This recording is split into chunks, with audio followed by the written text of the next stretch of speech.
ಅಂಬರೀಷಣ್ಣವರು ಇವತ್ತು ಯಾವ ಥರ ಒಂದು ಇದನ್ನು ಮಾಡ್ತಿದ್ದಾರೆ ಅಂತ ತುಂಬ ಒಂದು ಖುಷಿ ಆಗುತ್ತೆ. ಇದೇ ಥರ ಕೆಲಸ ಕಾರ್ಯಗಳು ನಮ್ಮ ಮುಂದೆ ನಡೀಬೇಕು. ಅದು ಏದಕ್ಕೆ ಪ್ರಿಂಟ್ ಮಾಡಿದ್ದಾರೆ ಅಂತ ಕೇಳೋಣ ಬನ್ನಿ. ಅಣ್ಣ, ಮೊದಲನೇದಾಗಿ ನಮಸ್ಕಾರ. ಇವತ್ತು ಸಪ್ಲಮ್ಮ ತಾಯಿ ಜಾತ್ರೆಗೆ ಬಂದಿದ್ರಾ, ಏನು ಅನ್ಸುತ್ತೆ ಉತ್ಸವ ನೋಡಿ? ತುಂಬ ಖುಷಿ ಅನಿಸ್ತದೆ. ಇವತ್ತು ನಮ್ಮ ಟೈಕಲ್ ವೆಂಕಟೇಶಣ್ಣವರ ಚಂಪುರದಲ್ಲಿದ್ದೀವಿ. ಇವತ್ತು ಇಡೀ ರಾಜ್ಯಕ್ಕೆ ಒಳ್ಳೆ ಮೆಸೇಜನ್ನು ನಮ್ಮ ಟೈಕಲ್ ವೆಂಕಟೇಶಣ್ಣವರು ಕೊಡ್ತಾವ್ರೆ. ಇವತ್ತು ನೋಡ್ಬೋದು, ನಮ್ಮ ರೈತ ನಮ್ಮ ಟೈಕಲ್ ಸ್ಟಾರ್ ಅಂತಲೇ ಹೇಳಿ ಈ ಒಂದು ಕಾರ್ಯಕ್ರಮವನ್ನು ಏನೋ ಶಾಸಕರು ಏನು ಕೆಲವೇ ಗಂಟೆಗಳಲ್ಲಿ ಬರ್ತಾರೆ. ಅವ್ರ ಮುಖಾಂತರ ಅವ್ರಿಗೆ ವಿಶೇಷವಾಗಿ ಒಂದು ಸನ್ಮಾನ ಕಾರ್ಯಕ್ರಮವನ್ನು ನಮ್ಮ ರಾಜ್ಯದ ಹಳ್ಳಿ ರೈತ ಅಂದರೆ ನವಕರ್ನಾಟಕ ಯುವಶಕ್ತಿ ವೇದಿಕೆ ವತಿಯಿಂದ ಅವ್ರು ನಂಬ್ಕೊಂಡಿದ್ದೀವಿ. ಯಾಕಂದರೆ ಈ ದೇಶದ ಬೆನ್ನೆಲುಬು ಎಲ್ಲ ರೈತ ರೈತ ಅಂತ ಹೇಳ್ತಾರೆ. ಇಂಥ ಒಂದು ಜಾತ್ರೆಗಳಲ್ಲಿ ರೈತರನ್ನ ಮೆರೆಸ್ಬೇಕನ್ನೋದೇ ನನ್ನ ಅಜೆಂಡಾ. ಯಾಕಂದರೆ ರೈತರು ಹಳ್ಳಿಕಾರು ಉಳಿಸ್ಬೇಕಂದ್ರೆ ರೈತರ ಪಾತ್ರ ಅತಿ ಹೆಚ್ಚಾಗಿರುತ್ತೆ. ಸೊ ಆ ದೃಷ್ಟಿಯಿಂದ ಹಳ್ಳಿ ರೈತರು ಉಳಿಸಿ ಬೆಳೆಸಿ ಅನ್ನೋದೇ ನನ್ನ ಕಾನ್ಸೆಪ್ಟ್, ನಮಗೆಲ್ಲ ಗೊತ್ತಿರ್ತಕ್ಕಂಥ ವಿಚಾರ. ಆ ದೃಷ್ಟಿಯಿಂದ ಇವತ್ತು ನಮ್ಮ ರೈತರೇ ನಮ್ಮ ಸ್ಟಾರು, ನಮ್ಮ ಹಳ್ಳಿಕಾರೇ ನಮ್ಮ ಸ್ಟಾರು ಅಂತೇಳಿ ನಮ್ಮ ಘಾಟಿ ಮುಖಾಂತರ ನಾನು ಚಾಲನೆ ಕೊಟ್ಟೆ. ಇವತ್ತು ಕೂಡ ನಮ್ಮ ಸಪ್ಲಮ್ಮ ದೇವರ ಜಾತ್ರೆಯಲ್ಲಿ ನಮ್ಮ ಟೈಕಲ್ ವೆಂಕಟೇಶನ್ ಕೂಡ ಈ ಒಂದು ಪ್ರಶಸ್ತಿಯನ್ನು ಕೊಟ್ಟು ಅವ್ರಿಗೆ ಒಂದು ಪ್ರೋತ್ಸಾಹನ ಮಾಡೋಂಥ ಕೆಲಸ ನನ್ನ ಕಡೆಯಿಂದ ಆಗುತ್ತೆ ಅಂತಲೇ ಹೇಳ್ಬೋದು. ಇವತ್ತು ಇಡೀ ಕರ್ನಾಟಕದಲ್ಲಿ ಅತಿ ಎತ್ತರವಾದ ಅತಿ ಚೆನ್ನಾಗಿರ್ತಕ್ಕಂಥ ಎತ್ತು ಸಾಕಿರ್ತಕ್ಕಂಥ ಯಾರನ್ನ ಇದ್ರೆ ನಮ್ಮ ಟೈಕಲ್ ವೆಂಕಟೇಶನ್ ಅವರು ಇರ್ಬೋದು. ನಾನು ಎಲ್ಲ ಒಂದು ಯಾವುದೋ ಒಂದು ಓರಿ ಬಗ್ಗೆ ಕೇಳಿದೆ, ಕರ್ನಾಟಕದ ನಂಬರ್ 1 ಅಂತ ನಿಜ ಹೇಳ್ತಾ ಇದ್ದೀನಿ. ಕರ್ನಾಟಕ ನಂಬರ್ 1 ಅದಲ್ಲ, ಕರ್ನಾಟಕ ನಂಬರ್ 1 ಕೃಷ್ಣ ಓರಿ ಅಂತ ಇದೆ. ತಮಗೆಲ್ಲ ಗೊತ್ತಿರ್ತಕ್ಕಂಥ ವಿಚಾರ. ಇಡೀ ಕರ್ನಾಟಕಕ್ಕೆ ಅನೇಕ ಕೋಟ್ಯಾಂತರ ಒಂದು ಬಿತ್ತನೆಯನ್ನು ಮಾಡಿದೆ ಅಂತಲೇ ಹೇಳ್ಬೋದು. ಸೊ ಆ ದೃಷ್ಟಿಯಿಂದ ದಯವಿಟ್ಟು ಇಡೀ ಕರ್ನಾಟಕ ಜನಕ್ಕೆ ಇವತ್ತು ಕರ್ನಾಟಕ ಯಾವುದನ್ನ ನಂಬರ್ 1 ಓರಿ ಯಾವುದನ್ನ ಇದ್ರೆ ಅದು ಕೃಷ್ಣ ಓರಿನೇ. ಕೃಷ್ಣ ಓರಿಗಿಂತ ಮೀರ್ಸಂಥ ಓರಿ ಯಾವುದೂ ಇಲ್ಲ. ಸೊ ದಯವಿಟ್ಟು, ಯಾಕಂದರೆ ಮೆಸೇಜ್ ತಪ್ಪಾಗಿ ಹೋಗ್ಬಾರ್ದು ಯಾರಿಗೂ ಕೂಡ ಅಂತೇಳಿ ಈ ಒಂದು ಮುಖಾಂತರ ನಮಗೆ ತಿಳಿಸ್ತಾ ಇದ್ದೇನೆ. ನಂಬರ್ 1 ಎತ್ತುಗಳು ಯಾವನ ಇದ್ರೆ ಟೈಕಲ್ ವೆಂಕಟೇಶನ್ ಅಂತಲೇ ಹೇಳ್ಬೋದು. ಆಮೇಲೆ ಸೆಕೆಂಡ್ ಬಂದು ಬೀಜದ ಓರಿಯಲ್ಲಿ ಕೃಷ್ಣ ಓರಿ ಅಂತಲೇ ಹೇಳ್ಬೋದು. ಓಕೆ, ಥ್ಯಾಂಕ್ ಯು ಅಣ್ಣ. Thank you. ಇಲ್ಲಿ ವೆಂಕಟೇಶಣ್ಣ ಅವ್ರ ಪೆಂಡಲಲ್ಲಿದೆ ಬನ್ನಿ.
ಇನ್ನ ಕರಾಚಿ ನೋಡು ರಾಮನ ಅಲ್ಲಿಗೆ ನೋಡು ಎಲ್ಲೆಲ್ಲ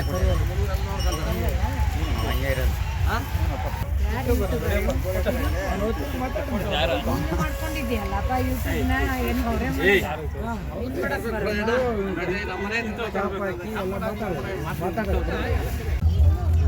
ಅಣ್ಣ ಮೊದಲನೇದಾಗಿ ನಮಸ್ಕಾರ, ನಿಮ್ಮ ಹೆಸರನ್ನು ತಿಳಿಸ್ಕೊಡಿ, ಊರು ತಿಳಿಸ್ಕೊಡಿ.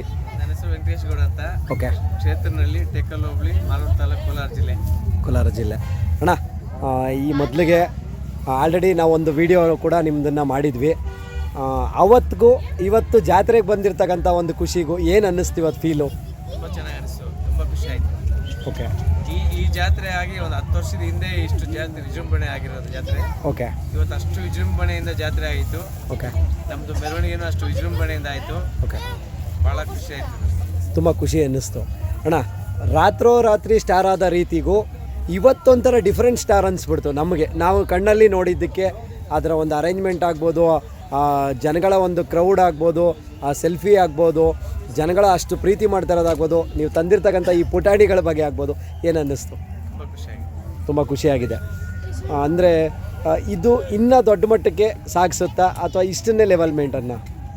ತಾಯಿ ಸಪ್ಲಮ್ ತಾಯಿ ಏನು ಮಾಡ್ತಾಳೆ ಗೊತ್ತಿಲ್ಲ. ಓಕೆ. ವರ್ಷಕ್ಕೂ ಜಾಸ್ತಿ ಹಾಕ್ಕೊಂಡೇ ಬಂದಿದೆ. ಓಕೆ. ಇನ್ನು ಮುಂದಕ್ಕೂ ಜಾಸ್ತಿ ಆಗ್ತದೆ ಅಂತ ನನ್ನ ನಂಬಿಕೆ. ಅಂದ್ಕೊಂಡಿದ್ದೀರಾ? ಓಕೆ. ಈಗ ಆಲ್ಮೋಸ್ಟ್ ಅಲ್ಲೂ ನೀವು ಸಾಕಿರ್ತಕ್ಕಂಥ ಇಷ್ಟು ಜೊತೆ ಎತ್ತುಗಳಲ್ಲಿ ಎಷ್ಟು ಜೊತೆ ಎತ್ತು ಈ ತಾಯಿ ಜಾತ್ರೆಯಲ್ಲಿ ನೀವು ಸೇಲ್ ಮಾಡಿದ್ರಿ? 3 ಜೊತೆ ಸೇಲ್ ಮಾಡಿದೆ. 3 ಜೊತೆ ಸೇಲ್ ಮಾಡಿದ್ರಿ. ಯಾವ ಅಣ್ಣ? ಕಡೆ ಪೈಕಿ ರಾಜ್ಯದಲ್ಲೇ ಅತಿ ದೊಡ್ಡ ಎತ್ತು, ದೊಡ್ಡ ಬೆಲೆ ಎತ್ತು, ದೊಡ್ಡ ಬೆಲೆ ಎತ್ತು, ಆ ಎತ್ತು ಸೇಲ್ ಮಾಡಿದೆ. ಹೌದಾ? ಓಕೆ. ಅಣ್ಣ ಎಷ್ಟಕ್ಕೆ ಅಂತ ಏನಾರು ಹೇಳ್ಬೋದಾ? ಹೇಳಿದೆ, ಇಡುಗೂರು ಸುಶಾಂತ್ ಗೌಡ್ರಿಗೆ 14 ಲಕ್ಷ ಕೊಟ್ಟೆ. 14 ಲಕ್ಷಕ್ಕೆ ನೀವು ಕೊಟ್ಟಿದ್ದೀರಾ ಸುಶಾಂತ್ ಗೌಡ್ರಿಗೆ. ಓಕೆ. ಅದು ಬಿಟ್ಟರೆ ಅಣ್ಣ ನೆಕ್ಸ್ಟು? ಅದು ಬಿಟ್ಟು ಇನ್ನೊಂದು ಜೊತೆ ಆ ಕಡೆ ಅವೆ. ಅದೇ ಅಲ್ಲಾಗ್ದಿರೋ ಮಾಡಿದ್ದೀವಲ್ಲ? ಅಲ್ಲಲ್ಲ, 2 4 ಹಾಂ. ಅವು ನಮ್ಮ ತುರುವೇಕೆರೆ XMLA ಜಯರಾಮಣ್ಣವ್ರಿಗೆ, ಮಸಾಲ ಜಯರಾಮಣ್ಣವ್ರಿಗೆ ಅವು ಕೊಟ್ಟೆ 12.5 ಲಕ್ಷಕ್ಕೆ. 12.5 ಲಕ್ಷಕ್ಕೆ ಕೊಟ್ಟಿದ್ದೀರಾ. ಓಕೆ. ಅದು ಬಿಟ್ಟರೆ ಅಣ್ಣ ಇನ್ನೊಂದು ಜೊತೆ? ಆ ಕಡೆವು ಮಂಡ್ಯ ರಮೇಶ್ ಅಣ್ಣವ್ರಿಗೆ, ರಮೇಶ್ ಆ ಅಣ್ಣ ಕಡೆ ಅವು ಕೊಟ್ಟೆ 6 ಲಕ್ಷ ಚಿಲ್ಲಕ್ಕೆ. 6 ಲಕ್ಷ ಚಿಲ್ಲರೆ ಕೊಟ್ರಿ. ಓಕೆ. ಏನು ಅನ್ನಿಸ್ತಣ? ಖುಷಿ ಆಯಿತು. ಅಥವಾ ಜಾತ್ರೆಯಲ್ಲಿ ನಾವು ಎತ್ತು 1 ವರ್ಷ ಮೇಯಿಸಿ ಜಾತ್ರೆ ಇಷ್ಟು ವಿಜೃಂಭಣೆಗೆ ಮಾಡಿ ಚಪ್ಪರದಲ್ಲಿ ಎತ್ತು ಮಾರಿದರೆ ಭಾಳ ಖುಷಿ. ಅದೇ ಒಂದು ದೊಡ್ಡ ಮಟ್ಟದ ಖುಷಿ ಆಗುತ್ತೆ ನಿಮಗೆ. ಓಕೆ. ಈಗ ಅದು ಬಿಟ್ಟರೆ ಈ ಪುಟಾಣಿಗಳಲ್ಲಿ ಯಾವ್ದಾದ್ರು ಕೊಡೋವಂಥದ್ದು ಇದೆಯಾ? ಕೊಡಲ್ಲ. ಪುಟಾಣಿಗಳಲ್ಲಿ ಯಾವುದೂ ಕೊಡೋವಂಥದ್ದಿಲ್ಲ. ಓಕೆ. ಯಾಕೆ ಅಂತಂದರೆ ಎಷ್ಟೋ ಜನ ಅಣ್ಣ ಇವತ್ತು ನಾನು ಕೆಲವ್ರನ್ನ ಕೇಳಿಕೊಂಡೆ, ನಾವು ವೆಂಕಟೇಶ್ ಅಣ್ಣವ್ರ ಹತ್ರ ಮಾತಾಡಲ್ಲ ಸ್ವಲ್ಪ, ಆದ್ರೂ ಅವ್ರ ಇದನ್ನು ನೋಡಿದಾಗ ಈ ಒಂದು ಖುಷಿನ ನಾವು ಹೇಳ್ಕೊಳಕ್ಕಾಗಲಿಲ್ಲ ಅಂತಂದರು. ಇಲ್ಲೇ ನಿಂತ್ಕೊಂಡು ಮಾತಾಡ್ತಿದ್ರು, ನಾನು ಕಿವಿಯಾರ ಕೇಳಿಸ್ಕೊಂಡೆ, ತುಂಬ ಒಂದು ಖುಷಿ ಆಯಿತು. ಅಂದರೆ ನಮಗೂ ದುಶ್ಮನ್ಸ್ ಇದ್ದಾರೆ ಅಂತ ಇವತ್ತೇ ಅರ್ಥ ಆಗಿದ್ದು ಅದರಲ್ಲಿ. ಅವ್ರ ಓಪನಾಗಿ ಹೇಳ್ತಿದ್ದೆ ಯಾರೋ ಫ್ರೆಂಡ್ ಹತ್ರ, ನಾವು ಇಲ್ಲೇ ನಿಂತ್ಕೊಂಡು ಕೇಳಿಸ್ಕೊಂಡೆ ಅದನ್ನು. ಆ ಥರ ಒಂದು ವರ್ಡ್ ಕೇಳಿದಾಗ ಏನು ಅನಿಸುತ್ತೆ ಅಣ್ಣ? ಸಾಮಾನ್ಯ ಅಲ್ಲ, ಅದು ನ್ಯಾಚುರಲ್ ಅಲ್ಲ. ಅಲ್ಲ, ಆದ್ರೂ ದುಶ್ಮನ್ಸ್ ಅಂತ ಒಳಗೆ ಅವ್ರದ್ದು ಏನೇ ಇದ್ರೂ ಇದನ್ನೆಲ್ಲ ನೋಡ್ತಿದ್ರೆ ಆ ಕಣ್ಣಲ್ಲಿ ಇನ್ನೂ ಈ ನಮಗೆ ಕಣ್ಣು ಕಟ್ತಂಗಿದೆ ನೋಡಿ, ಯಾವ ಮಟ್ಟಕ್ಕೆ ಮಾಡ್ತಾವ್ರೆ, ಎಷ್ಟು ಖುಷಿ ಆಗುತ್ತೆ, ಹೋಗಿ ಮಾತಾಡ್ಸ್ಕೊ ಬರಬೇಕು ನೋಡೋಣ ಅಂದ್ಕೊಂಡು ಹೋದರು. ತುಂಬ ಒಂದು ಖುಷಿ ಆಯಿತು. ರಾಜ್ಯದಲ್ಲಿ ನನ್ನ ಪ್ರಕಾರ ನಮ್ಮ ಯಾರು ನಾಟಿದ್ದನ್ನು ಕಟ್ತಾರೋ ಎಲ್ಲರೂ ಒಬ್ಬರು ತಪ್ಪದಿರ ಬಂದು ಮಾತಾಡಿಸ್ಕೊಂಡು, ನನಗೆ ನೀವು ನೋಡಿರ್ಬೋದು ಮೆರವಣಿಗೆಯಲ್ಲಿ ಹೌದು, ಸ್ಟಾರ್ಟಿಂಗಿಂದ ವಾಪಸ್ ಇಲ್ಲಿ ಬರೋವರೆಗೂ ರಸ್ತೆ ಉದ್ದಕ್ಕೂ ನನಗೆ ಬಂದು ಸನ್ಮಾನ ಹಾರ ಎಲ್ಲ ಹಾಕಿ ನನಗೆ ಗೌರವಿಸಿದ್ದಾರೆ. ನಾನು ಅವರೆಲ್ಲರಿಗೂ ಚಿರಋಣಿ. ಮತ್ತೆ ಅವಕಾಶ ಸಿಕ್ಕಿದಾಗ ನಾನು ವಾಪಸ್ ಅವ್ರಿಗೂ ನಾನು ಆ ಗೌರವನ ವಾಪಸ್ ಕೊಡೋದಕ್ಕೆ ನಾನು ಪ್ರಯತ್ನ ಮಾಡ್ತೀನಿ. ಓಕೆ ಅಣ್ಣ. ಮತ್ತು ಈ ಎತ್ತುಗಳಿಗೆ ನಮ್ಮ ನಾಟಿನ ದನಕ್ಕಿಂತ ಜನ ಹೆಣ್ಮಕ್ಳು ಎಲ್ಲರೂ ಈ ಪುಟಾಣಿಗಳನ್ನ ತುಂಬ ಇಷ್ಟಪಟ್ಟು ಸುಮಾರು ಜನ ಬಂದು ಹಣ ಕೊಡ್ತೀರಾ ಅಂತ ಇಲ್ಲ, ಕೊಡಲ್ಲಮ್ಮ. ನಾನು ತುಂಬ ಇಷ್ಟಪಟ್ಟು ತಂದಿದ್ದೀನಿ. ದೇಶದಲ್ಲೇ ಇದೊಂದೇ ಹೈಯೆಸ್ಟ್ ಬೆಲೆ ಒಂದು ಪಕ್ಕ ಇರಲಿ, ಇದೊಂದೇ ಈ ಥರ ಹಸು ಇರೋದು. ಹಾಂ, ಅಷ್ಟು ಟಾಪು ಲೆಂತ್ ಆ ಕಡೆ ಇರೋಂಥ ಸಿಗ್ತವೆ. ಹಾಂ, ಈ ಥರ ಇರೋಂಥ ಹಸು ನನ್ನ ವೈಯಕ್ತಿಕವಾಗಿ ಹೇಳೋದು ದೇಶದಲ್ಲೇ ಇದೊಂದೇ ಹಸು ಇರೋದು. ಆ ಥರ ಹಂಗಾಗಿ ಕೊಡಲ್ಲ ಅಂತ ಹೇಳಿದೆ. ಓಕೆ ಅಣ್ಣ, ಜಾಸ್ತಿ ಹೊತ್ತು ನಾವೇನು ಮಾತಾಡೋಕ್ಕಾಗಲ್ಲ, ಯಾಕಂದ್ರೆ ತುಂಬ ಟಯರ್ಡ್ ಆಗಿದ್ದೀರಾ, ತುಂಬ ಇದಾಗುತ್ತೆ. ಕಡೆದಾಗಿ ನಮ್ಮ ರೈತರಿಗೆ ಏನಾದರೂ ಒಳ್ಳೆ ಮಾತು ಪ್ರೀತಿಗೆ? ಇಷ್ಟೇ ನಾನು ಹೇಳೋದು. ಇವತ್ತು ನೋಡಿದ್ದೀರಿ ನೀವು ಹಬ್ಬದ ವಾತಾವರಣ. ಸೆಲೆಬ್ರಿಟಿಗಳಿಗೆ, ರಾಜಕಾರಣಿಗಳಿಗೆ ಮಾತ್ರ ಜನ ಸೇರ್ತಾರೆ, ಜನ ಇದು ಮಾಡ್ತಾರೆ ಅಂತಿತ್ತು. ರೈತರಿಗೂ ಇಷ್ಟು ಜನ ಸೇರಿ ಇಷ್ಟೆಲ್ಲ ವಿಜೃಂಭಣೆಯಿಂದ ಕಾರ್ಯಕ್ರಮ ಮಾಡೋದಕ್ಕೆ ಸಾಥ್ ಕೊಡ್ತಾರೆ, ಅವ್ರನ್ನ ಸ್ಪಂದಿಸ್ತಾರೆ. ಎಲ್ಲ ನಮ್ಮ ಯೂತ್ಸು ಬಂದು ಇವತ್ತು ಖುಷಿಯಾಗಿ ಸೆಲ್ಫಿಗಳು ತಗೊಂಡು ಫೋಟೋಗಳು ತಗೊಂಡು ನಮಗೆ ಸನ್ಮಾನ ಮಾಡಿದ್ದಾರೆ. ಇದು ಒಂದು 10 ವರ್ಷದ ಹಿಂದೆ ಎಲ್ಲ ನಶಿಸಿ ಹೋಗೋ ಲಾಸ್ಟ್ ಅಂಚಿಗೆ ಹೋಗಿತ್ತು.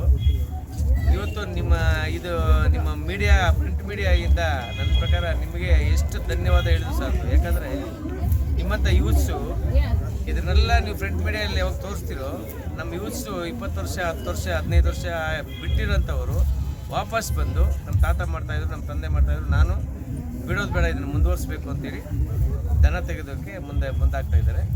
ಇದನ್ನು ಹಿಂಗೆ ನಾಟಿ ದನನ ಉಳಿಸಿ, ನಾಟಿ ದನನ ಬೆಳೆಸಿ ಎಲ್ಲ ಯೂತ್ಸೂ ಅನುಕೂಲ ಇರೋಂಥವ್ರು ಒಂದೊಂದು ಜೊತೆ ನಾಟಿ ದನ ಕಟ್ಕೊಳ್ಳಿ ಅಂತ ನಿಮ್ಮ ಮುಖಾಂತರ ನಾನು ತಿಳಿಸ್ತಾ ಇದ್ದೀನಿ. ನಿಮಗೂ ಅಣ್ಣ, ಅದಲ್ದಿರ ನಮ್ಮ ರೈತರಿಗೆ ಅಥವಾ ಇವತ್ತಿನ ಯೂತ್ ಸರ್ಕಲಲ್ಲಿ ಇರ್ತಕ್ಕಂಥವ್ರಿಗೆ ಏನಾದರೂ ಕಿವಿ ಮಾತು? ನಾನು ಹೇಳೋದು ಒಂದೇ ಲೋಕೇಶರೇ, ನಮ್ಮಲ್ಲಿ ನಾಟಿ ದನ ಯಾರ್ಯಾರು ಸಾಕ್ತಾರೆ, ಈ ನಾಟಿ ದನ ಸಾಕೋರು ಇಡೀ ರಾಜ್ಯದಲ್ಲೆಲ್ಲರೂ ನಾವು ಒಂದೇ. ಓಕೆ. ಅದರಲ್ಲಿ ಮೇಲು ಕೀಳು ಜಾತಿ ಪಾರ್ಟಿ ಪಕ್ಷ ಏನೂ ಇಲ್ಲ, ಎಲ್ಲ ಒಂದೇ ಪಾರ್ಟಿ. ನಾಟಿ ದನ ಮೇಯಿಸೋರೆಲ್ಲರೂ ಒಂದೇ. ಓಕೆ. ದಯವಿಟ್ಟು ಯಾರು ಅನ್ನತ ಭಾವಿಸೋದು ಬೇಡ. ಯಾರ್ಯಾರು ಯಾವ ಲೆವೆಲ್ಗೆ ನಾಟಿ ದನ ಮೇಯಿಸ್ಬೇಕು ಮೇಯಿಸ್ರಿ, ಯಾವ ದನಕ್ಕೆ ಚಪ್ಪರ ಹಾಕ್ಬೇಕು ಹಾಕ್ರಿ, ಯಾವ ಲೆವೆಲ್ಗೆ ಮೆರವಣಿಗೆ ಮಾಡಬೇಕು ಮಾಡಲಿ, ಎಲ್ಲರೂ ಒಂದೇ ಅನ್ನೋದು ನಾವು ಸೂಚನೆ ಮಾಡ್ಕೊಬೇಕು. ನಾನು ವೈಯಕ್ತಿಕವಾಗಿ ನಿಮ್ಮ ಮುಖಾಂತರ ಹೇಳೋದು, ನಾನು ಎಲ್ಲರನ್ನೂ ಒಂದೇ ರೀತಿ ನೋಡ್ತೀನಿ, ಯಾರನ್ನೂ ಮೀಲು ಕೀಳಾಗಿ ನೋಡಲ್ಲ. ಜಾತಿ ಪಾತಿ ಇಲ್ಲ, ಪಾರ್ಟಿ ಪಕ್ಷ ಇಲ್ಲ, ನಾವೆಲ್ಲರೂ ಒಂದೇ ಜಾತಿ, ನಾಟಿ ದನ ಜಾತಿ. ಓಕೆ ಅಣ್ಣ, ಓಕೆ, ಥ್ಯಾಂಕ್ ಯು ಅಣ್ಣ. ಜೈ ಹಳ್ಳಿಕಾರ್. ನಮಸ್ಕಾರ. ವಿಶೇಷವಾಗಿ ಲೋಕೇಶ್, ನೀವು ಸಾಮಾನ್ಯವಾಗಿ ಯಾರ ಗೊಂತಲ್ಲಿ ಹೋಗಿ ನೀವು ವಿಡಿಯೋ ಮಾಡಲ್ಲ, ನ್ಯೂಸ್ ಮಾಡಲ್ಲ, ನನಗೆ ಗೊತ್ತಿದೆ. ನೀವು ನಿಷ್ಠೂರವಾಗಿ ಮಾತಾಡಿ ರೈತರನ್ನ ರೇಗಿಸಿ ನೀವು ಇದು ಮಾಡೋಂಥವ್ರು. ನೀವು ಒಳ್ಳೆ ಸುದ್ದಿ ಮಾಡಿ ಒಳ್ಳೆ ಇದು ಮಾಡಿದ್ದಕ್ಕೆ ನಿಮಗೂ ಈ ಪ್ರಿಂಟ್ ಮೀಡಿಯಾ ಮುಖಾಂತರ ಯೂತ್ಸ್ ಎಲ್ಲ ನೋಡ್ತಾ ಇರೋರ್ಗು ಒಂದು ಹುಮ್ಮಸ್ ಬರ್ತದೆ. ಹೌದು, ನಾವು ಒಂದು ಹಸ ಕಟ್ಟೋಣ ಏನಾಗ್ಬಿಡ್ತದೆ, ದೊಡ್ಡದೇನೆಲ್ಲ ಅನುಕೂಲ ಇರೋಂಥವ್ರು ನಿಮ್ಮ ಮೀಡಿಯಾ ಮುಖಾಂತರ ಅವ್ರಿಗೂ ಕಟ್ಟಂಥವ್ರು ಆಗಿದ್ದರಿಂದ ಅದು ನೀವು ಇದು ನಿಮಗೆ ಸೇರ್ಬೇಕಾಗ್ತದೆ ಅಂತ ಹೇಳ್ತಾ ನನ್ನ ಈ ಮಾತುಗಳು ಮುಗಿಸ್ತಾ ಇದ್ದೀನಿ. ನಮಸ್ಕಾರ.